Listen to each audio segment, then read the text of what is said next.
皆さん、こんにちは。みきこです。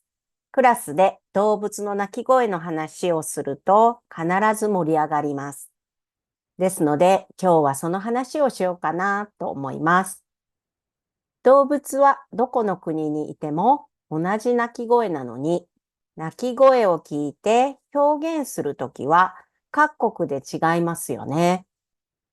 例えば、犬だと日本ではワンワンと言います。これは知っている人も多いんじゃないかな。猫はにゃーにゃーとかにゃんにゃんと言います。鶏はコケコッコーです。私が住んでいるインドネシアでは、その辺にいつも鶏がいてよく鳴いています。ですので、私がコケコッコーって鶏が鳴いてるねって学生たちに言ったら、学生たちは大爆笑でした。先生違いますって言って彼らも鶏の鳴き声を真似していました。鶏の鳴き声が面白かったのか、先生牛は先生ヤギはと次々と質問してきました。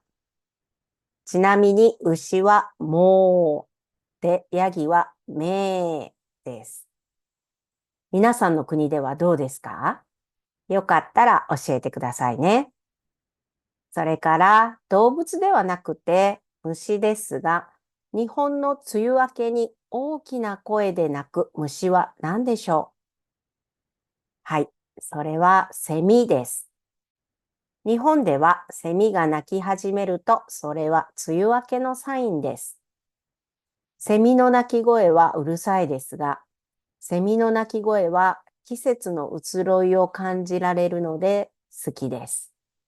移ろいとは移り変わりという意味です。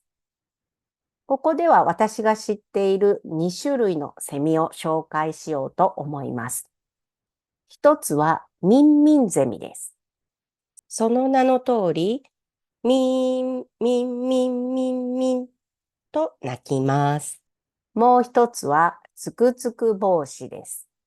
これもその名の通り、つくつく帽子、つくつく帽子と鳴きます。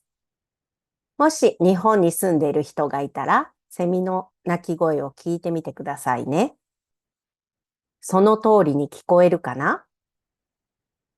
あと、動物や虫の鳴き声とは全然関係ないのですが、電車が走る音を表現した時も学生たちは笑っていました。電車の音はガタンゴトン、ガタンゴトンです。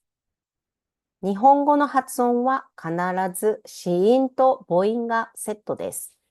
子音だけで終わることができません。動物や虫の鳴き声も必ず子音と母音がセットになります。ですので、外国人が聞いたら面白いのかもしれませんね。日本人は外国語を勉強するとき、子音で終わるのが難しいです。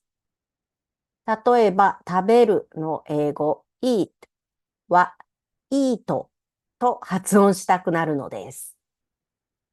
他の国の言語を学ぶときって、必ず母国語の発音の癖が出てしまいますよね。皆さんはどんな癖が出てしまいますか？実は私は自分の国を含め、各国の人のそれぞれの癖が好きです。癖が嫌でネイティブみたいに話したいって思っている人もたくさんいると思います。でも、外国人が話す日本語は味があっていいです。味があってとは個性や面白さが感じられる様子を表します。私自身もいろんな外国語を勉強していますが、日本語の癖が出てしまいます。そんな時は味があっていいと自分で自分に言い聞かせて話すのを怖がらないようにしています。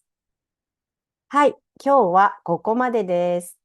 最後まで聞いてくれてありがとうございました。ほな、またね。